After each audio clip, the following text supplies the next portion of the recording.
Ladies and gentlemen, the President of the United States.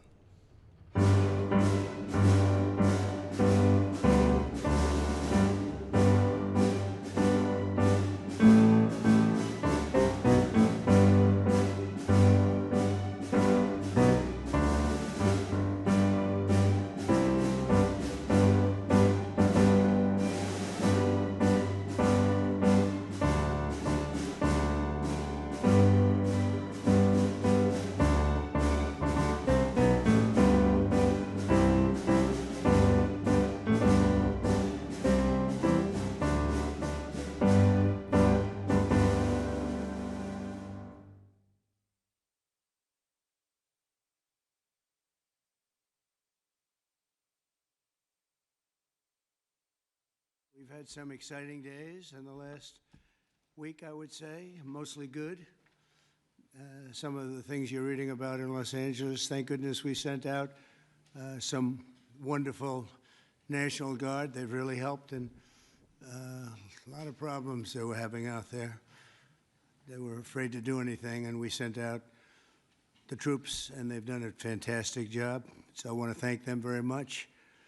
I also want to thank you for being here as we discuss one of the most exciting parts of the One Big Beautiful Bill. It is indeed a big, beautiful bill, and it's doing very well. The Trump Accounts, as they call it, pilot program, which will make it possible for countless American children to have a strong start in life at no cost to the American taxpayer, absolutely no cost.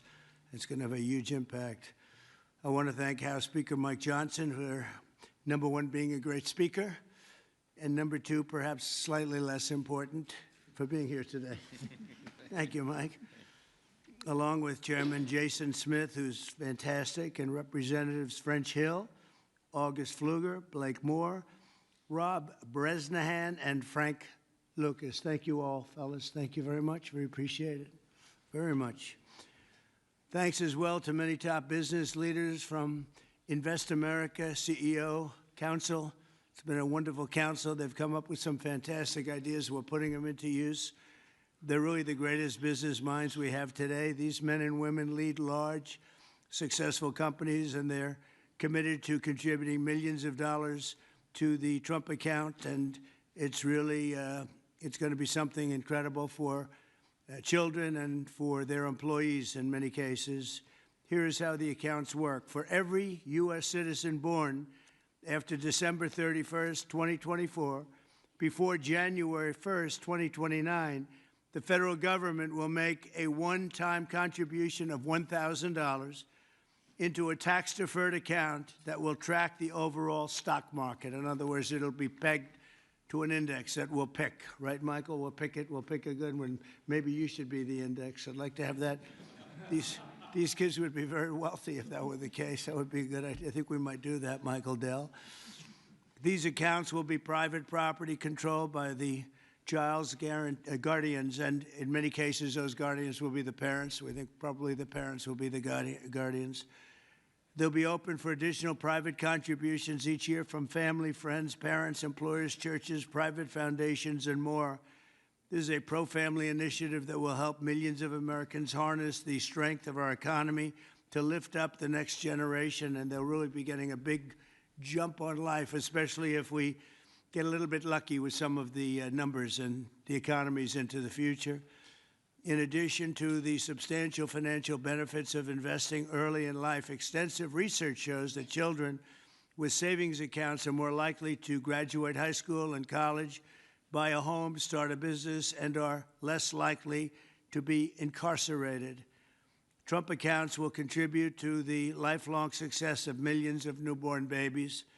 They are fully, and this will be very interesting, I think, for everybody to hear, they are fully funded through targeted reforms in the One Big Beautiful Bill, like the $1.7 trillion in mandatory savings, welfare reforms to stop waste and fraud, a 3.5% remittance tax, and more. And it's just a part of that. The One Big Beautiful Bill is among the most important pieces of legislation in our country's history. I don't think there's ever been anything bigger. And I think it's going to go down as certainly one of the most important things we'll ever have done. in addition to the largest tax cuts in the history of our country, including the most powerful border security measures ever. It delivers major economic relief to the American workers' families. And there are so many things. Rebuilding our military, we built it just 8 years ago. We started and did a great job, but now we have to rebuild it again, plus technology change. All of a sudden, it's about drone. You know, we have a new form of warfare. It's drone warfare. So a lot of things change. We did a great job with the military, but now we're going to have to do some little tweaks, to put it mildly. And we'll be doing that, and we have it all nicely funded. I look forward to signing this into law. It's really something that we're having such an opportunity. And I have to say, he's here with us. He's a person that I've admired for a long time. You take a look at what he's done and followed his record. And it's Dell Chairman Michael Dell. He's done such an incredible job. It's as a business person, I study business people, and that's a perfect one to study. It should be almost mandatory reading. So I want to congratulate you on that, and thank you for the idea, because you're the first one that really brought this to my attention. I know that you and your friends have been talking about it for a long time, but other presidents didn't get it done, Michael, right? So we got it done. Congratulations. Thank you very much. Sure. I want to also give some recognition to my friend Brad Gerstner, who helped get us all organized and That's right. And actually Thank you very much. Good, Brad. Spearheaded this. Good. And also we have with us a very powerful man in the world of business, CEO David Solomon of Goldman Sachs. David, thank you very much. Thank you for having me Long-time here friend. today. Thank you.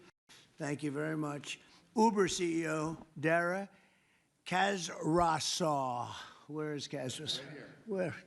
Thank you very much. That's a hell of a name, but you've done a hell of a job, so that's appropriate. And also, again, Chairman Smith for doing such a job. Nobody knows taxes better than Chairman Smith. When we have a problem, Mike, we go to see Chairman Smith, right? So I want to thank you very much, Dara and Chairman Smith. I appreciate it. So I'd like to begin by asking Speaker Johnson to say a few words, and I think then we're going to go to Michael Dell, David Solomon, we're going to go to Dara, and then to Chairman Smith. Thank you very much. Mr. President, thank you so much for your bold, visionary leadership. It is the key to all of this great success that we are achieving. And the One Big Beautiful Bill, it is not an overstatement to say it will be one of the most consequential pieces of legislation in the history of Congress. There's a lot in here. And by extension, or I would say it is an extension of the figure who I believe will be the most consequential president of the modern era, if not all American history, and that's the gentleman sitting to my left. So I want to thank you for that. Thank you very much. That's a beautiful statement. Huh? Well, I like him too. Thank you. It's a statement of objective fact, and every working American understands, I think, the principle behind this concept that we're discussing today. If you have a 401k, you understand the power of investing early for the future. Trump accounts take that same principle, and they apply it from the very beginning of Americans' lives. It's a pretty simple concept. The families that opt in will receive a one-time payment of $1,000 to a Trump account that parents can contribute to. It's a bold, transformative policy that gives every eligible American child a financial head start from day one. Republicans are proud to be the party, we always have been, that supports life and families and prosperity and opportunity. And Trump accounts are all about setting up the next generation for success. For future Americans, this early investment could really be the game changer. It could be a difference. It could pave the way for paying their way through college or buying their first home or starting a business, even when they're young. So even $1,000 at birth will put these Americans in a better position than over half of American adults who sadly have no retirement savings at all. So this would be a remedy to that great problem. And it will encourage the free market. It will encourage investment and understanding of capitalism. All these things that we want to foster among the American people so that the economy and individual lives can flourish. Of course, none of this happens unless we pass our One Big Beautiful Bill through Congress. And we have at stake the largest tax increase in American history if we fail to deliver. And we will not have this rocket fuel to the U.S. economy, and that's why this is so very important. Passing this pro-growth legislation will help every single American from Trump accounts, this is one of the components of it, to eliminating taxes on tips and overtime, to reducing red tape on Main Street. And the one big beautiful bill is going to drive prosperity. It's going to create jobs across the country. It will make all boats rise. Wages will go up. Job participation levels will go up. We'll have more opportunity, more economic opportunity for more people. So you can climb up that ladder to the next step. The typical family with 2 children is going to see their take-home pay increase by up to $13,300 a year. That's real money to real people. This legislation is geared for hardworking Americans, and it is going to help everybody. And we are excited to deliver it. It can't happen soon enough. We are very close now to that finish line. After about 14 months worth of work that's gone into this, we're excited that we're almost there. Mr. President, thanks again for your leadership, to all the great leaders around this table for all that they invest to our economy and our country and its government. And I will, as we say in the House, I'll yield back. Thank you very much, Mike. I appreciate it. And again, for a great job. Thank you very much. Michael, please. Thank you so much, Mr. President. I believe this is an incredible moment for all of us here today, and it's wonderful to be with some of the leaders of the most successful companies in the world as we come together to invest in the future of our country. We see the Invest America Act and the establishment of these Trump accounts as a simple yet powerful way to transform lives. Decades of research have shown that giving children a financial head start profoundly impacts their long-term success. With these accounts, children will be much more likely to graduate from college, to start a business, to buy a home, and achieve lifelong financial stability. Dell Technologies is proud to be one of the very first companies to support the Invest America Act, a bill that provides every child with a $1,000 seed investment account at birth. This is a straightforward step with enduring benefits. Following your inspiring lead, Mr. President, Dell Technologies will match the government's contributions, dollar for every child born to a Dell team member. This isn't just a new benefit. This is an investment in our people, their families, our communities, and America's future. And it embodies our core belief that opportunity should begin at birth. My wife, Susan, and I, also through our family foundation, have been closely studying the Invest America Act. And assuming that it becomes law, we expect to make a very significant gift. We view this initiative as a powerful platform for philanthropic innovation aimed at helping children thrive wherever they come from, particularly those families who have been historically left behind. Mr. President, you articulated it perfectly. These Invest America accounts will give every new American child a genuine opportunity to participate in history's greatest engine of economic growth, the American economy. The funds in these accounts invested in American enterprise and innovation will grow over time into substantial nest eggs, providing support for education, home ownership, and starting families. The ability of families, friends, benefactors, and employers to match the government's generosity amplifies the life-changing potential of this initiative. Thank you, Mr. President, for your visionary leadership on this critical issue. These Invest America accounts will profoundly impact countless young Americans, ensuring they truly benefit from what Abraham Lincoln described as the right of every American, the right to rise. Thank you. Thank you very much, Michael. And we really have come a long way since you came to see me about 6 months ago with your beautiful wife. We had a nice talk. I said, that sounds pretty good. Let's think about that.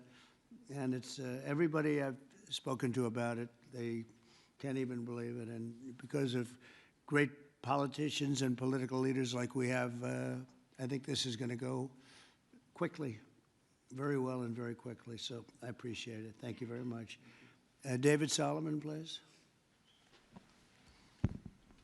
Thank you, Mr. President. I'm thrilled to be here with everyone and excited to participate in this important and timely discussion. I'd also like to acknowledge the efforts of so many in Congress on this very significant issue, and in particular the members here, and particularly the leadership of Senator Cruz and Representative Moore, who have played a big role in helping drive this forward. We also wouldn't be here today without the leadership of Brad Gerstner and Michael Dell in really having the vision, the energy, the passion, the commitment to help move this forward. So thank you both.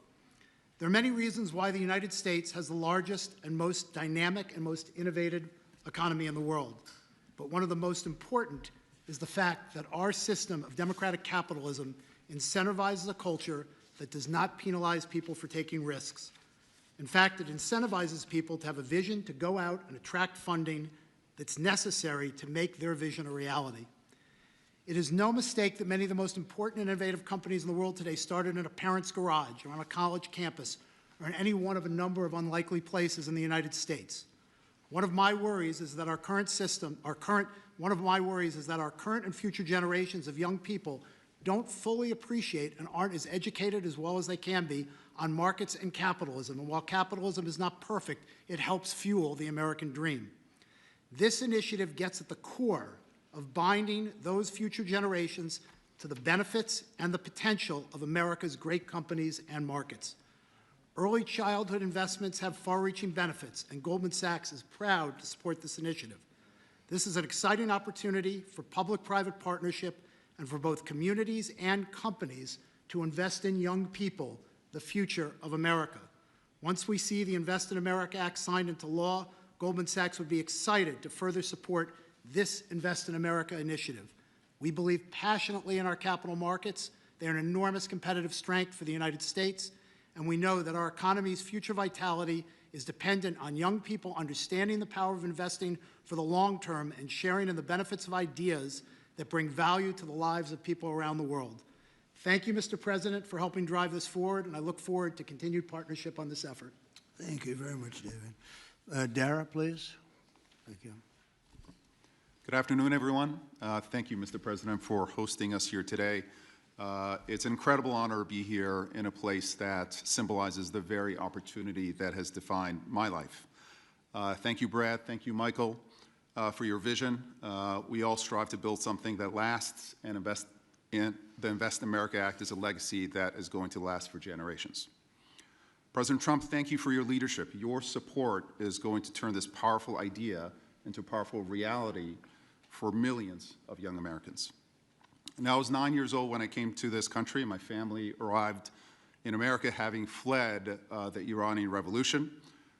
We had lost everything that we had built. But we gained something far more valuable here. We gained a chance to rebuild again. We had a close-knit family. We had access to world-class education. And we had the one thing that fuels every American dream, and that's hope. So what if we could bottle up that hope? What if we could give that same power of hope, real, tangible hope that comes from having a stake in your own future and a stake in the best companies in the world to every single child that's born in this country? That's the promise of the Invest America Act. It's not just an account, it's a launch pad. It puts the unstoppable engine of compounding to work for our kids, building a future for them from day one. This mission is personal to me, and it's core to us at Uber. Every day we see people using our platform to create opportunities for themselves, to save for a home, to pay for tuition, to build their own American dream one trip at a time. And that's why Uber is so proud to support this bill, which also includes benefits for millions of Uber drivers and couriers in the form of no tax on tips. Mr. President, our earners are grateful for your support. Thank you very much. Right? What a great job. You know, when you think we're doing a lot of work on Iran right now, and yes. I see that what you just said, you came here and Absolutely. They took it all away from you, and you started, and you've become one of the biggest anywhere in the world. What a great story that is. Thank you very much, Mr. Congratulations. President. And we wish you all the success there. Thank you very much. We'll need it. We're going to need it for that. That's it. They're tough negotiators. They're great negotiators. Yes. Among the best. Look at you. Thank you very much. Thank you. Appreciate it, Dara. Jason, please. Thank you, Mr. President. I want to first start off by thanking you for your leadership, your vision, your commitment to workers and families throughout this country. The One Big Beautiful Bill would not have been possible without you. And it delivers the largest tax cut in U.S. history, the largest mandatory spending cuts in U.S. history, the most significant welfare reforms in U.S. history, and the largest one-time investment in border security. So it's things to be extremely proud about. Representing Southeast Missouri, I'm extremely proud about how you're delivering for working families. no tax on tips. A waitress like the waitress in Nevada that talked to you about no tax on tips, and the other 4 million tipped employees in the country, they will see an extra $1,700 in their paycheck because of the no tax on tips. That's significant for someone who's just trying to put food on their table and clothes on their backs. The linemen working overtime to restore power will get an additional $1,750 into their paycheck. Seniors will get $72 billion in tax cuts. The Trump investment accounts will be a game changer for new parents, even before their newborn baby can walk or talk. Their child will have money saved to one day learn a trade, start a business, or to buy a home. Every child born under this policy will have a better shot at a future. It does not matter if they live on a city block or on a county road. This will make a significant difference to their lives, and it's because of your leadership, Mr. President, and we say thank you. Well, thank you very much, Jason, and hopefully we're going to get that through, and we have a certain date picked out, an ideal date. If it takes a little longer, that's okay, but ideally we're going to get by a certain date. And again, I think it's one of the most important pieces of legislation we've ever had before us and that the country's ever had. I'd like to ask, if I might, Brad Gerstner, one of the most successful people in our country. I'm a friend of Michael very much, and Michael has great respect. And if you don't mind, Brad, I'd like to say a few words, please. Thank you. Well, first, it's a great honor and privilege to be here. We wouldn't be here without your leadership. And for me personally, to be here with my son, Lincoln Gerstner, happens to be named after the gentleman over your right shoulder. Where's Lincoln? Well, he's good looking. He's much better looking than you. What happened? You know, hey, we all want our kids to be better than ourselves.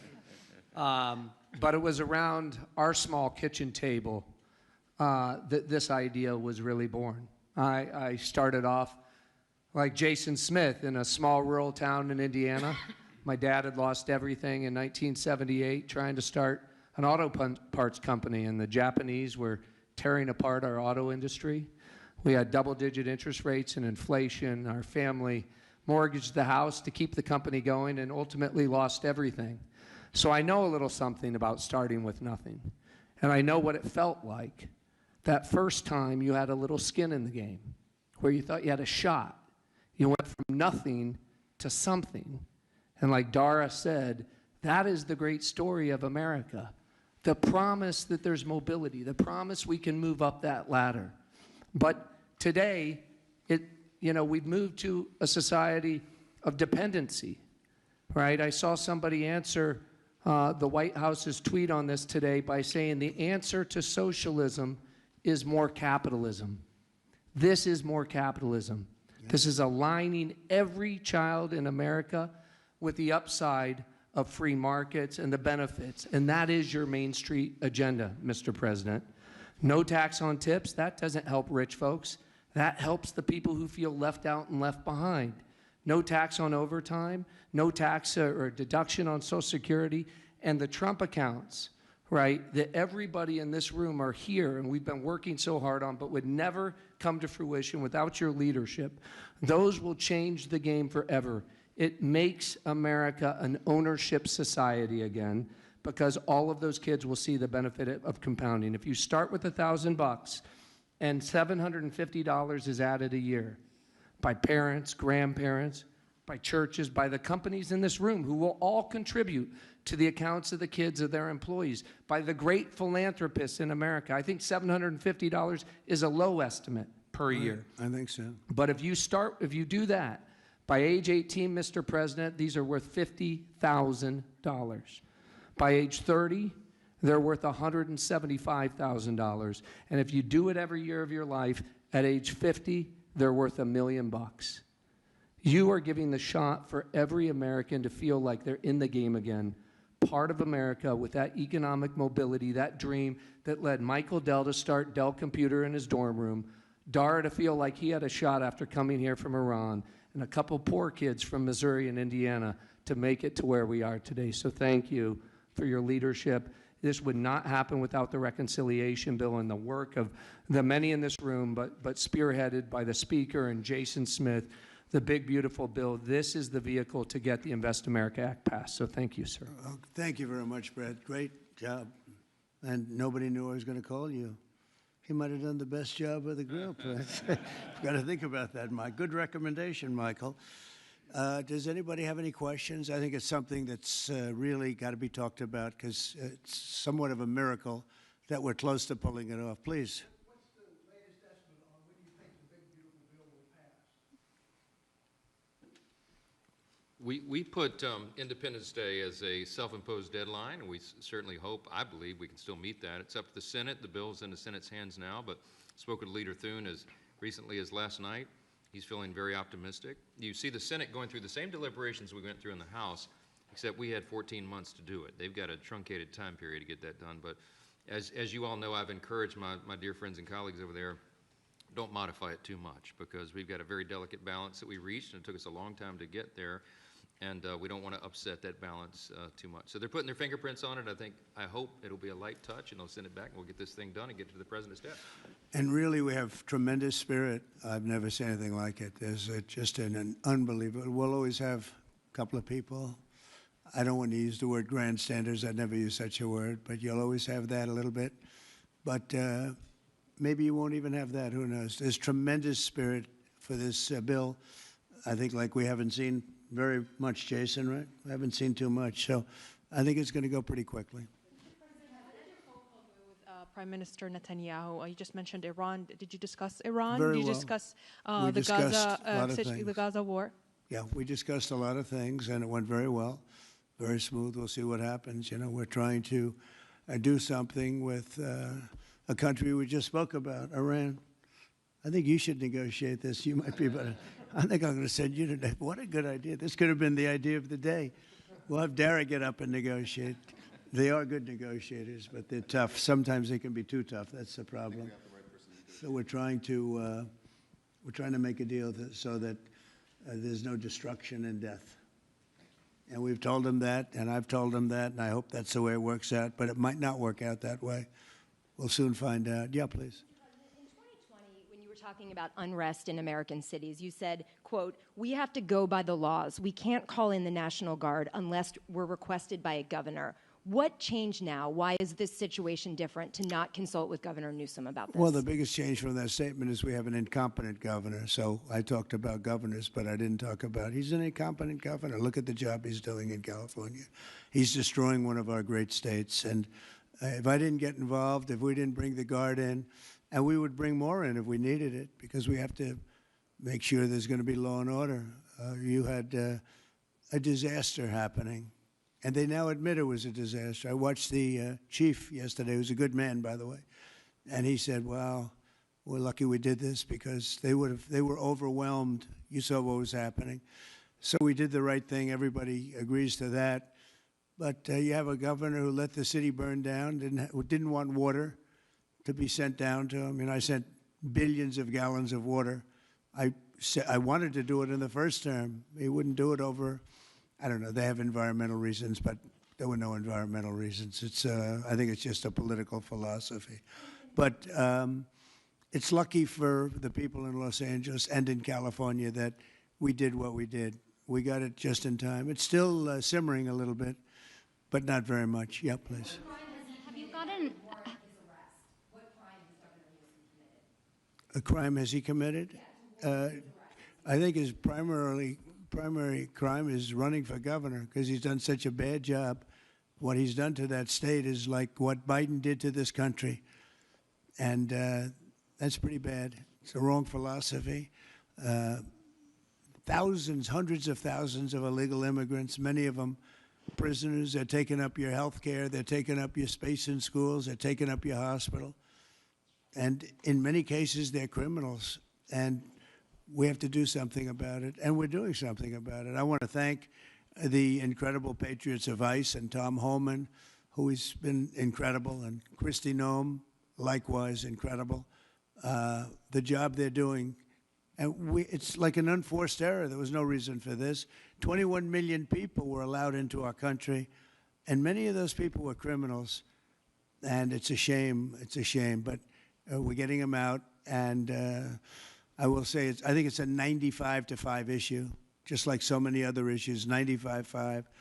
And the Democrats lost an election in a landslide because they're on the wrong side of the issues. I mean, it's not even conceivable that somebody would do the kind of things that he did. And then, you know, you talk about projects. They want to build a train going from San Francisco to L.A., and it's costing hundreds of billions of dollars more than they thought it was going to cost. It's not even believable. To Brad and to people sitting here, would you believe that a train, it was going to cost X dollars and it might be 100 times X?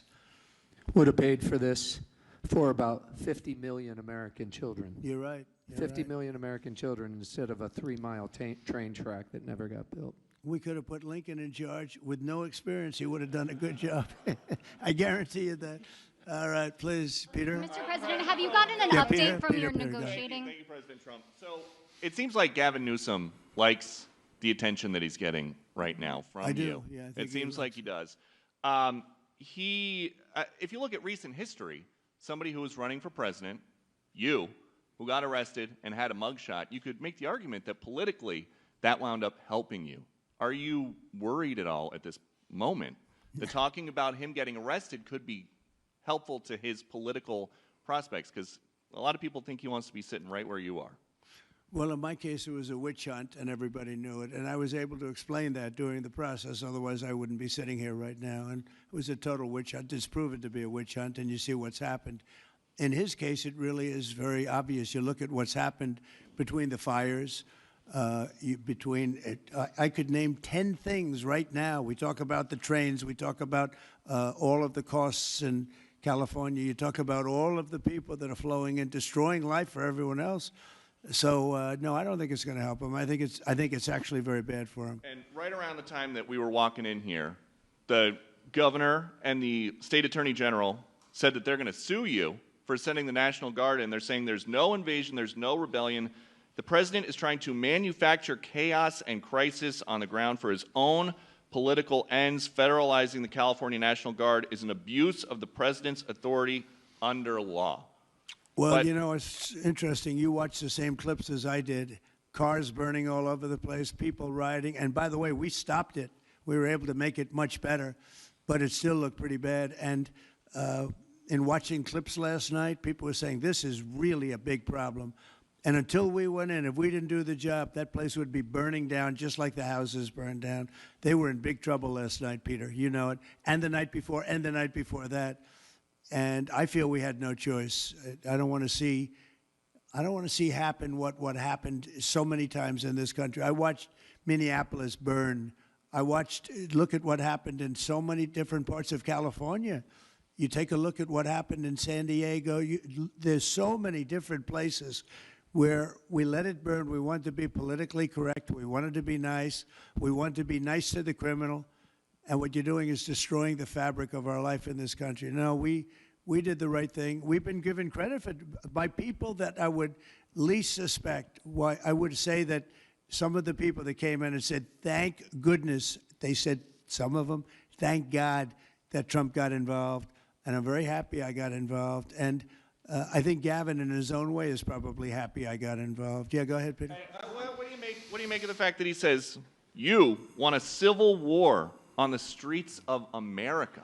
No, it's just the opposite. I don't want a civil war. A civil war would happen if you left it to people like him. And I liked him. You know, I always got along with him.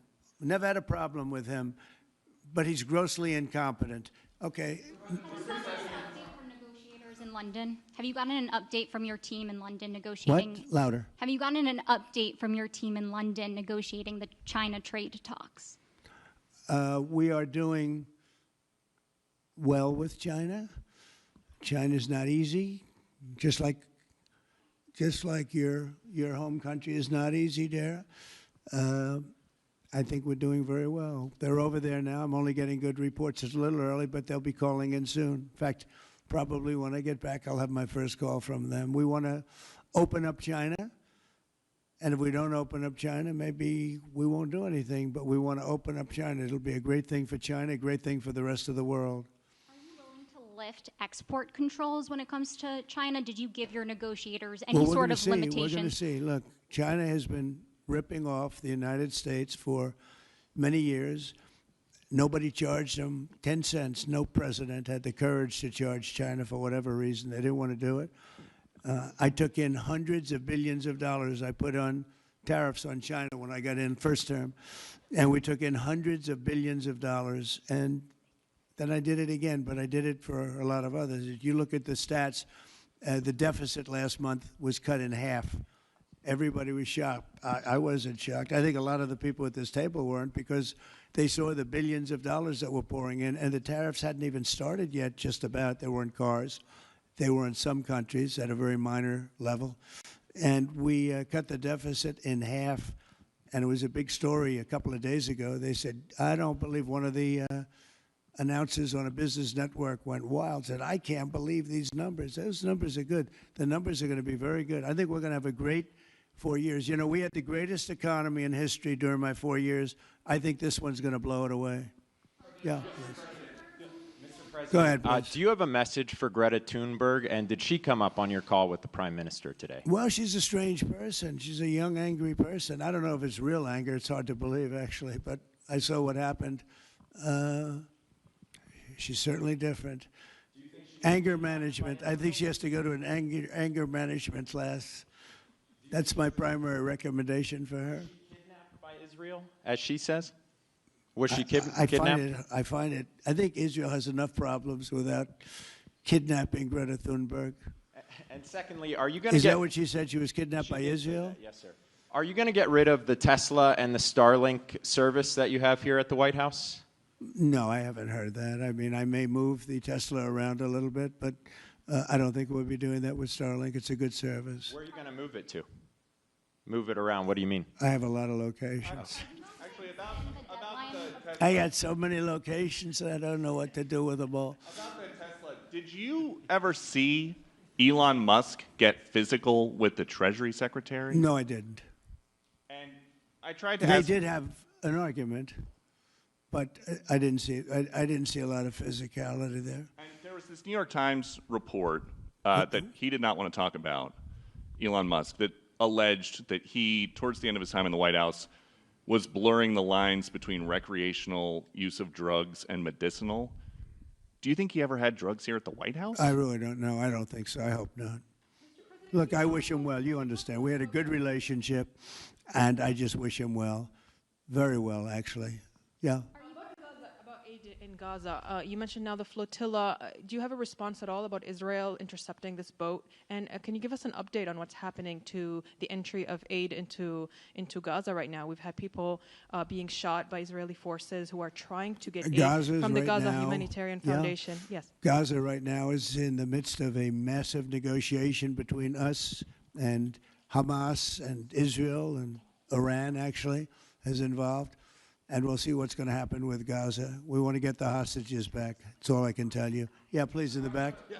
Back to California briefly. You said yesterday when an ACNUR reported that it was not insurrection taking place, but then on Truth Social a bit later, you had said they were insurrectionists. After what you've seen You're talking about in L.A.? Yes, sir, in L.A. I wouldn't call it quite an insurrection, but it could have led to an insurrection. I mean, that was a lot of harm that was going on last night. I watched it very closely. And it was amazing that the job that the National Guard did. And by the way, the police were working very hard also. But, you know, the police are given instructions to be politically correct. I said, no, you don't have to be politically correct. You have to do the job. And on Elon Musk, do you plan to speak to him on the phone anytime soon? I know some. Which one? On Elon Musk, do you plan to speak to him on the phone anytime soon? I haven't really thought about it, actually. I would imagine he wants to speak to me. I would think that. If I were him, I'd want to speak to me. And maybe he was already called. You'd have to ask him whether or not he's already called. But I'd have no problem with it. If he calls you, you pick up and speak to him? Well, I don't want to say that, but I would imagine he'd want to talk to me. Mr. President. Yeah, please. We were supposed to get a counter proposal from Iran today. Have you gotten that proposal? And what We is have the a main meeting on impediment? Thursday. We have a meeting with Iran on Thursday, so we're going to wait till Thursday. And what's for the that main proposal. impediment to getting a deal? Well, they're just asking for things that you can't do. They don't want to give up what they have to give up. You know what that is. They seek enrichment. We can't have enrichment. We want just the opposite. And so far, they're not there. I hate to say that because the alternative is a very, very dire one, but they're not there. They have given us their thoughts on the deal, and I said, you know, it's just not acceptable. I would say, yeah. I don't know what else I can talk about. The weather. Well, you can talk about Lebanon. Pretty much, that's the main topic. Yeah. Mr. President. We talked about Lebanon also. Yeah, we did. What about Lebanon? Well, Lebanon's working very hard. They have a great new ambassador that I put there. Man, I know very well. He's very smart. I didn't even know he was Lebanese, and I said, why would you want Lebanon? He said, I was born there. I love it. I love the people. I said, you know, it's very dangerous going to Lebanon. There are some ambassadorships that are wonderful. There are some that are dangerous. I said, Michel, his name is. It's a he, Michel, very elegant man. And I said, why would you want this? And he said, because I love my country and I love those people. I said, it's very dangerous. He goes, I don't care. This is not a man that lived on danger. He's a very successful man from here. And he wanted to be the ambassador despite probably a very dangerous situation he's going into. You see what's going on. But I had great respect for that. He loves that country. He loves it. He was born there. He loves the country. Yeah. Mr. President, you've got a big, beautiful parade coming up on Saturday. We do. What's your biggest expectations for that? And I've got a second question in regards to Gavin Newsom. Go ahead and talk about the big, beautiful parade. It's such a, thank you, Brian. It's such a, I think, important moment for this country. You know, 2 weeks ago I was calling people and back and forth with leaders, including President Putin, including French president, including lots of different people. And all of them said, we're celebrating victory in World War II. And I said, wow, isn't that amazing? We're the only one that wasn't celebrating, and we're the one that won the war. Now, Russia did help. They did lose 51 million people, in all fairness. People would say, oh, he's sticking up for Russia. No, they lost 51 million people. And, you know, we can't forget that. But France was celebrating. And, as you know, Hitler made a speech at the Eiffel Tower. But when I spoke to President Macron, he said, oh, we are celebrating the great victory of World War II. And I think that's great that he was doing it. But we're the one that won it, and we weren't celebrating. I said to myself, you know, isn't that crazy? And I think it's time for us to celebrate a little bit. You know, we've had a lot of victories. We won 2 world wars, and then we go out and change the name of the forts where we won the wars. You go out, we win world wars from Fort Robert E. Lee, from Fort Bragg, from all the different forts. And what do? We change the name of the forts because we want to be politically correct. So a lot of them were changing back. You probably noticed Fort Bragg and others. But I think it's a time to celebrate our military. You know, we've rebuilt our military largely. Little low on ammunition. That's because it goes out very fast to other countries, one in particular. But we'll get that back very quickly. But we have a military the likes of which nobody has. Nobody comes close. We have the best equipment in the world. We make the best equipment in the world.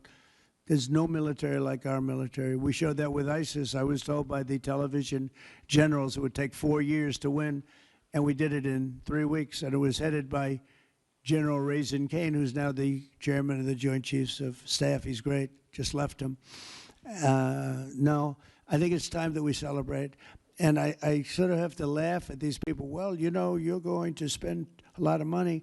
A lot of that money is being paid for by me and people that make donations. I don't know if you know that. A lot of it won't even come out of the military. I think I can say that, Susie, right? We have people putting up money to do it. Not that it's necessary, because I think it's a great expenditure. We have many tanks. We have all sorts of new ones and very old ones, old from World War I and World War II. It's really a celebration of the Army. So the Army is a year older than the country. So next year we celebrate 250 years, but we're celebrating the Army on Flag Day. And it's not my birthday. It is my birthday, but I'm not celebrating my birthday. I'm celebrating Flag Day. It happens to be the same day, so I take a little heat. But Flag Day is the appropriate date.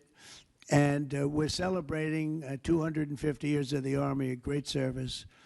And remember, you know, think of it. We won so much. We won World War I, World War II, so much else. And then we became politically correct. But I can only tell you that I was told that ISIS would take anywhere from 4 to 5 years, and we did it in 3 weeks. You were there, you watched, right? We have the greatest military in the world. Nobody can beat us. As long as we have our right leadership, nobody can beat us. If we have stupid people running it, like you had in Afghanistan, when you look at that, first of all, Afghanistan should have been an easy victory as a war, but we were so sad the way we fought it, so ridiculous. We fight not to win. But we didn't used to be that way. And we're celebrating, because I think the day in Afghanistan was the saddest period of time in the history of our country. That was a Biden mess with bad generals like Milley and others. They were bad. They were incompetent generals. I know all the good ones and the bad ones. We got rid of most of the bad ones. But it was time to celebrate, and that's what we're doing. So it's on June 14th, and it's going to be a parade the likes of which I don't know if we've ever had a parade like that. It's going to be incredible. We have even though it's the Army, we have a lot of those Army airplanes flying over the top, and we have tanks all over the place. So we have thousands and thousands of soldiers going to bravely march down the streets. It's going to be a beautiful day, I think, and we're going to celebrate our country. You spoke of leadership, and real quickly, speaking of Gavin Newsom, is he the right leader for California, considering how massive their economy is and all this U.S. investments coming in?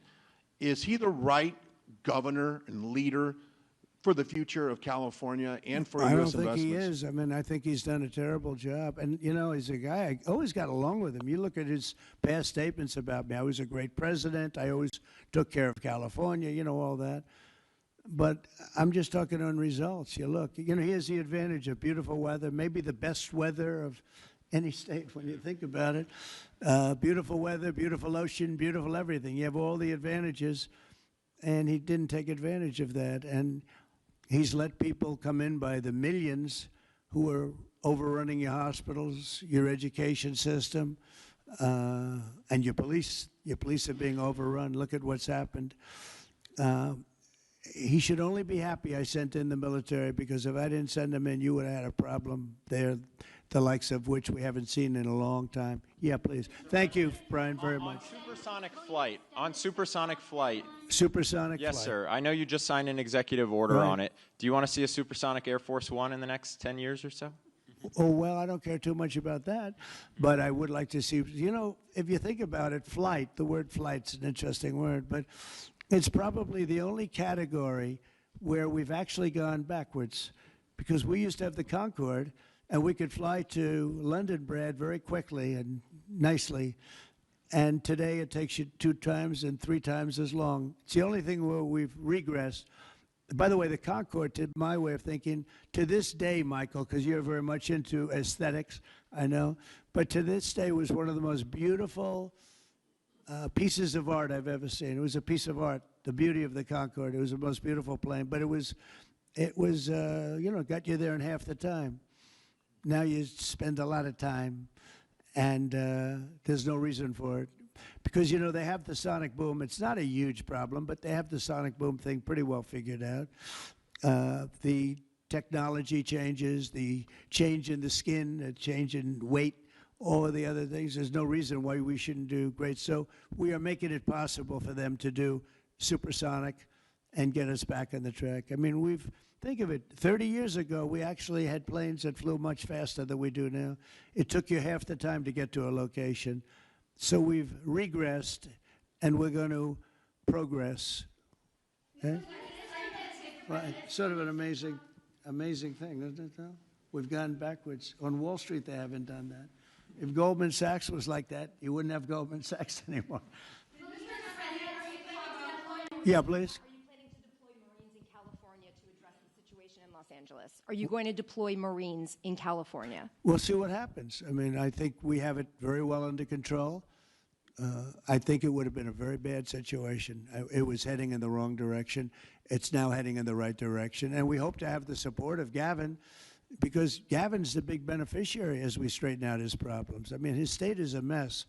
And I'd like to get somebody involved in the rail because, look, personally, it should have never been built because you can fly there for $2. And what are you doing? They're doing that. You could drive. You could do lots of different things. You know, if they did a study, if you gave every passenger the finest limousine service in the history of our world, the most expensive chauffeur-driven, white-glove limousine service back and forth, we would have saved billions of dollars as opposed to building this monstrosity that's going up. And I've never seen anything. You know, I've seen cost overruns. I'm a person, I've always done well on cost overruns. I don't have them. But I will tell you, I have never seen cost overruns. You see them where they're 20% more, 50%, 100% more. These are thousands of percent. Nobody even knows. They have no idea. And it was supposed to be from San Francisco to Los Angeles. Well, they just made it way outside of Los Angeles. It's stopping in the middle of, I don't want to say nowhere because I happen to like one of those little cities very much, but it's way short of the destination. And our government is saying, you know, why are we involved in this thing? It's been handled so badly before him, but he really blew it. So, you know, all right, one more question. Speak to any of the discussions that were had there and the purpose of that retreat, your time at Camp David? On a what? Your time at Camp David. Can you speak to what discussions were had there and the purpose of that retreat? Well, I don't want to speak to discussions. I mean, I told you what we were there for a little bit. We had discussions on many topics. We had a group of people, a large group of people, including generals and admirals and lots of others. And all I can say is our country's in great shape. We're in great shape economically. The bill that Mike and Jason and all the people are working on is going to be, I think, amazing. I think it's going to be one of the most important pieces of legislation we've ever had in this country. It's going to do things that you wouldn't believe. We're going to, you know, I have a very simple phrase. We ran an election on very simple words: make America great again. That's what we're doing. We're making it great. We're making it safe. We're making it beautiful. And we're making it very wealthy again. You know, wealth is okay. You need wealth to take care of lots of other people. We have to make our country better. It has to heal from 4 years of abuse. Our country was abused badly by a very incompetent person and a group of people that weren't incompetent, but they were radical left lunatics. And they ran the country with an auto pen. And I hope that law enforcement's looking at that very seriously. That's like a takeover of our country in a certain way, because this guy had no idea what he was doing. You saw that during the debate. You saw that in other cases. I mean, he had no idea. I saw it years ago. By the way, 40 years ago, he had no. He was bad 40 years ago. We're not just talking about. And they always like to say age, but it's not age. I know people 88, 89, 92. Bernie Marcus, who just passed away, was 95. I spoke to him a year before. He was 100%. It's not age, it's something else. But whatever it is, you can't have that in this country. The damage he's done to this country is unbelievable. But the good news is we've got much of it fixed already, and the rest of it will happen. Thank you all very much. Thank you. Thanks, guys. Let's go back out this way.